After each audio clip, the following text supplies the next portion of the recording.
Noore võitleja podcast number 2. Küsi onu Jaagult. Tere tulemast tagasi.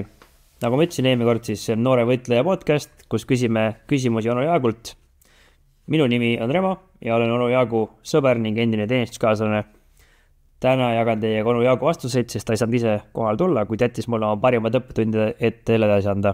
Nagu teate, siis põhineb see podcast Noore võitleja raamatutel.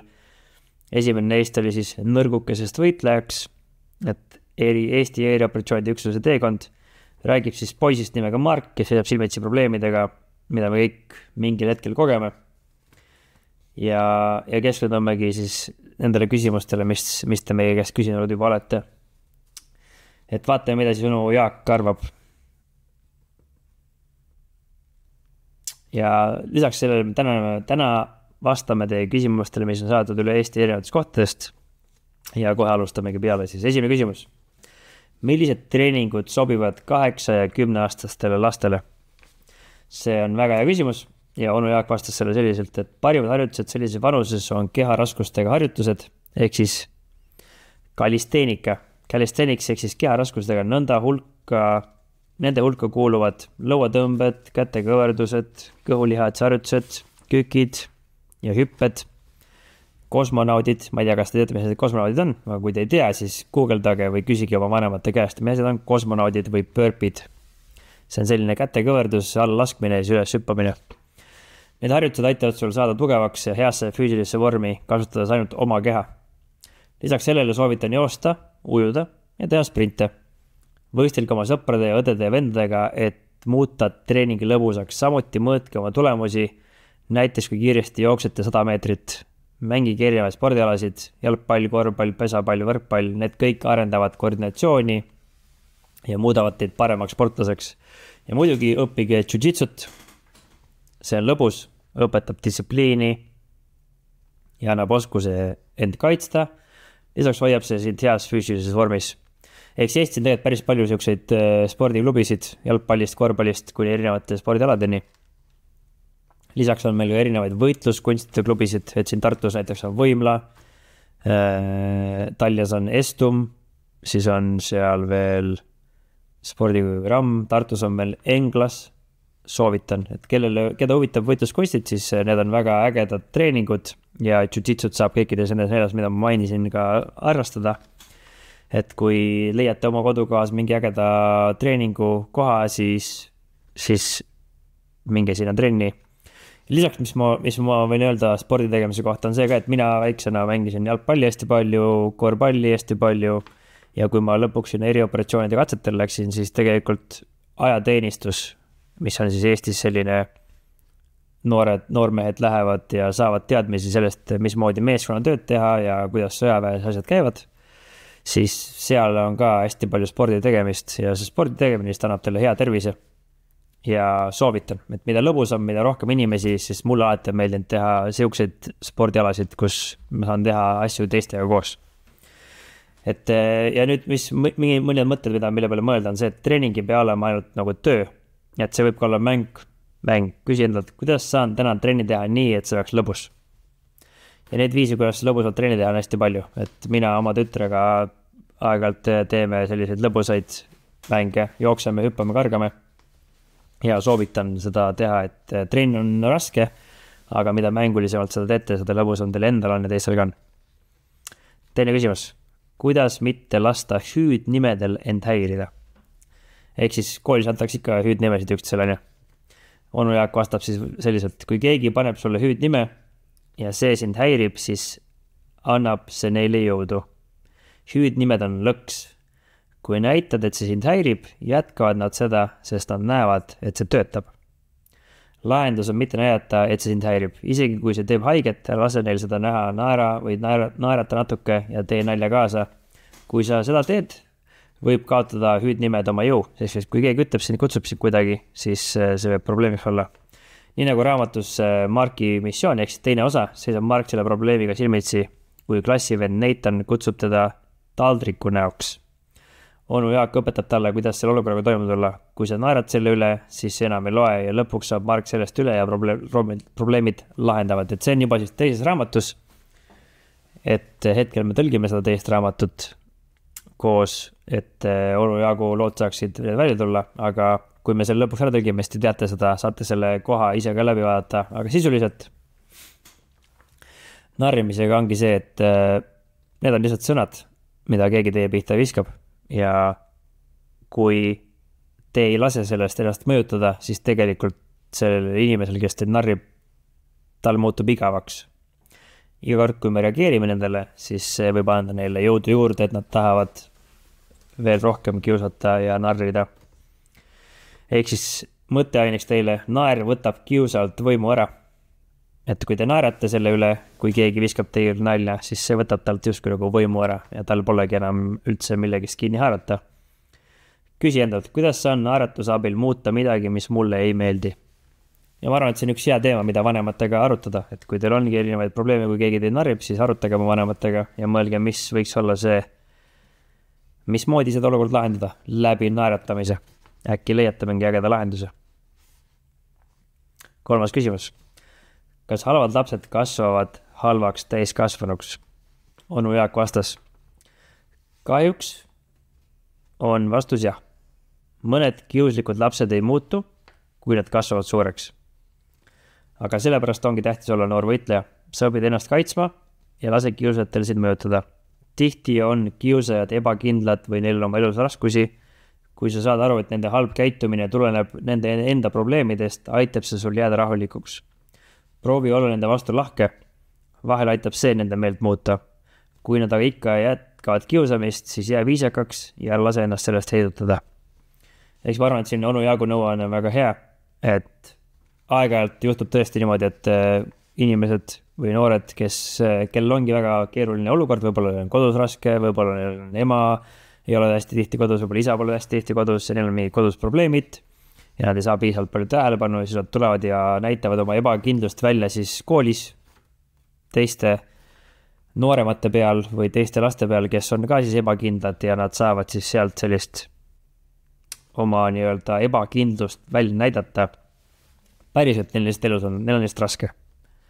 Ja see, kui me reageerime ja vastame neile täpselt samamoodi, nagu nemad meile teevad, siis see ei ole kõige parem. Nüüd tuleb osata endast seista ja tuleb aru saada, millisel hetkel on see piir ja selle jaoks tasub rääkida nii õpetajate kui oma ema ja isaga, et milline need piirid olla võiksid ja kus kohas teie jaoks see piir läheb. Aga oluline ongi olla viisakas ja lahke. Ja see võib lihtsalt muuta kogu selle olukorda. Nüüd, mida tähendab olla viisakas, mida tähendab lahke? Ma arvan, et see on jällegi teema, mida tuleks arutada oma ema isaga või venna või õega, et küsida, mida see täpselt tähendab ja erinevates olukordades, kuidas neid lahendusi leida. Aga see kõik on katsetamise küsimus. Kunagi ei tea, mis saama hakkab, kunagi ei tea, kas see, mida ma nüüd tahan tegema, töötab ja tuleb lihtsalt proovida ja mitte alla anda. Nii nagu ka erioperatsioonide valikul, nagu ma ütlesin, ärge andke alla. Tuleb kuulata, tuleb õppida, tuleb saada tugevamaks ja siis me saame olla viisakad ja ennast kaitsta vastavalt sellele, mis meie elu ette viskab. Isegi halvas olukorras vali headus. Küsi endalt, kuidas saan täna olla kellegi suhtes lahke, isegi kui nad pole minu vastu lahked. Eks tihti peale see on niimoodi, et headus on see, millega me saame aidata nii-öelda halval saada natuke paremaks. Alati see ei pruugi töötada. Aga see on üks hea soovitus minu arvates küll. 4. küsimus. Kas distsipliin on vabadus? Kas see kehtib ka väljaspool kooli ja kodu? Onu Jaak vastas, jah, absoluutselt. Distsipliin on see, mis loob vabaduse. Kui sa oled näiteks korvpallist distsiplineeritud ja harjutad viskeid iga päev, oled sa oma mängus parem. Sama kehtib ka raha säästmise kohta. Kui oled distsiplineeritud ja säästad raha, saad osta asju, mida sa vajad. Isegi sellised lihtsad asjad nagu toa koristamine. Kui sa koristad iga päev 5 minutit, on sul nädalavahetusel rohkem vaba aega, sest sa ei pea tund aega koristama. Raamatus kogub Mark distsiplineeritud raha, et ehitada lõpuks oma jalgratta. See on hea näide sellest, kus distsipliin viib teda vabaduseni. Eks teises osas on olukord, kus Mark tahab endale uut jalgratast ja onu Jaak siis ei osta talle uut ratast, vaid nad ostavad vana jalgratta, mida nad hakkavad koos siis parandama. Ja läbi selle, et ta paneb sinna oma aega ja hoolt, siis ta tegelikult saab palju parema jalgratta kui see, mis ta alguses tahtis osta. Ehk siis distsipliin on see, mis toob vabadust, et samamoodi on see hästi palju ka minul. Nüüd distsipliin ei ole üldse lihtne asi. See on raske. miks, sest et meil on emotsioonid ja aeg-ajalt meil keha tunneb ja ma ise tunnen, et ma ei jaksa midagi teha või ma ei taha midagi teha. Ja täpselt samamoodi näiteks toiduga. Et see toit, mis on halb, aga hästi maitsev, näiteks jäätis, mulle meeldib hullult jäätis süüa. Jäätis, siis ma tegelikult tean oma peas, et see jäätis ei ole võib-olla kõige parem asi minu tervisele, aga samal ajal, kui ma söön seda natukene, siis midagi kokkuvõttes juht, et kui ma olen distsiplineeritud oma toitumise järjekorras ja ma ei ole ülekaalus ja ma liigutan ennast piisavalt palju, siis ma saan lubada endale selliseid väikeseid kingitusi. Ja distsipliin annab mulle selle, et kui ma enamus ajast käin korralikult trennis, kui ma käin korralikult koolis, siis mu asjad on korras. Kui ma õpin iga päev, siis mul on ju teste lihtsam teha. Nüüd, kui ma üldse ei õpi ühe aine sees, näiteks ajaloos ei õpi mitte midagi või eesti keeles ei õpi midagi, siis kui mul tuleb test, siis mul on palju raskem seda testi ära teha. Ja ma pean korraga hakkama hästi palju asju õppima. Nüüd, kui ma pean õppima mingi luuletus pähe, siis kumb on lihtsam? Kas õppida iga päev üks rida pähe? Ja nüüd nädala lõpus mul on 7 rida peas või siis ühe korraga õppida need 7 rida. Ehk siis jällegi distsipliin võrdub vabadus, et mida rohkem me igapäevast vaeva näeme nende väikeste asjadega, seda lihtsam meil lõpuks on seda testi teha ja meil on rohkem vabadust valida seda, mida me tahame päriselt teha. Et hästi äge on see, kui te leiate endale mingi distsipliini ja leiate selle viisi, kuidas seda vabadust juurde tekitada endale. Sest et vabadust me tahame kõik. Distsipliin loob rohkem võimalusi. Küsi endalt, milline väike samm täna aitab mul tulevikus rohkem vabadust saavutada? Eks mis on see vabadus, mida te otsite? Kas on see ajaline vabadus? Tahate te rohkem taskuraha? Tahate te rohkem raha oma väiksesse hoiupõrsasse? Tahate te midagi osta kunagi? Kas te tahate rohkem midagi põnevat teha? Kas tahate kunagi trennis käia? Mida tahate teha? Ja nüüd mõelge, mis on need tegevused, mis annaksid teile võimaluse seda teha. 5. küsimus. Kuidas vabaneda hirmust koletiste või kummituste ees öösel? Onu Jaak vastas. Koletised ja kummitused eksisteerivad ainult sinu peas. Need on osa sinu kujutlusvõimest. Kujutlusvõime on tegelikult väga hea asi, sest see võimaldab sul luua lugusid, joonistusi ja palju muud. Kui sa tunned enda öösel hirmunult, vaata enne magamaminekut oma kappi ja voodi alla. Sa näed, et seal pole mitte kedagi. Ja kuna need koletised on ainult sinu kujutlusvõimes, siis saad neid muuta nii, nagu sa tahad. Näiteks muuta nad naljakaks ja sõbralikuks. Ehk siis jah, koletisi ei ole olemas, koletisi ja kummitusi pole olemas, ehk siis hea viis, kuidas nendest vaatagi sinna voodi alla.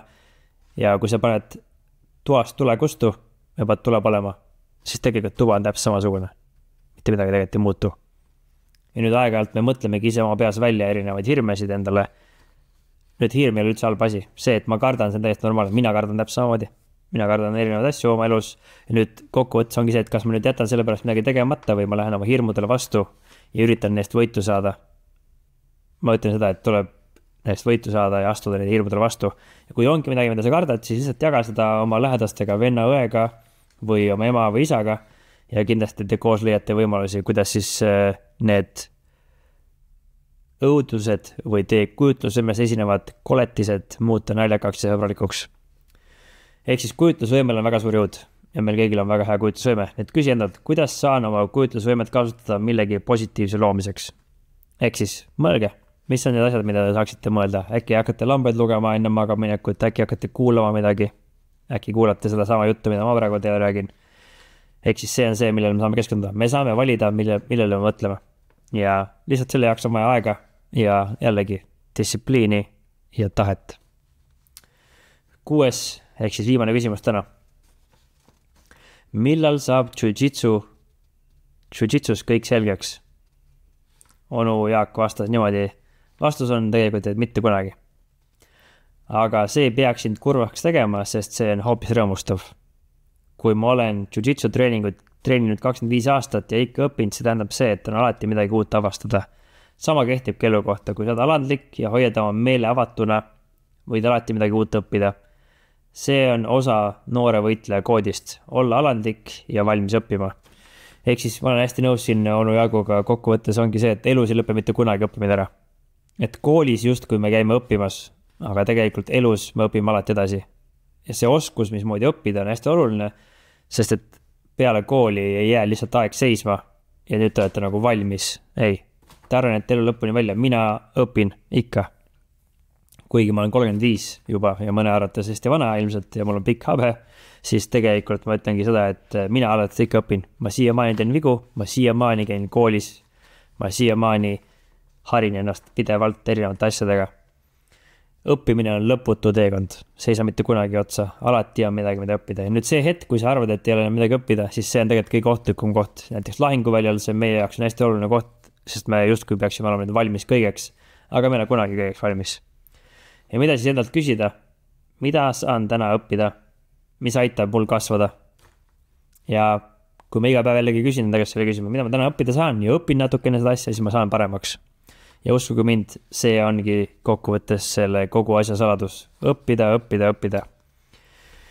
Aitäh, et te kuulasite täna teist osa, ma loodan, et oli äge. Saatke meile kindlasti küsimusi, kirjutage meile Instagrami, kirjutage mulle Remo Ojast, kirjutage sinna küsimusi, laske oma vanematel mulle küsimusi küsida, siis need on need küsimused, mille me saame teile vastata. Ja nagu ikka, treenige kõvasti, õppige targalt, tehke tööd ja saage nooreks võitlejaks. Tšau, näeme järgmine kord.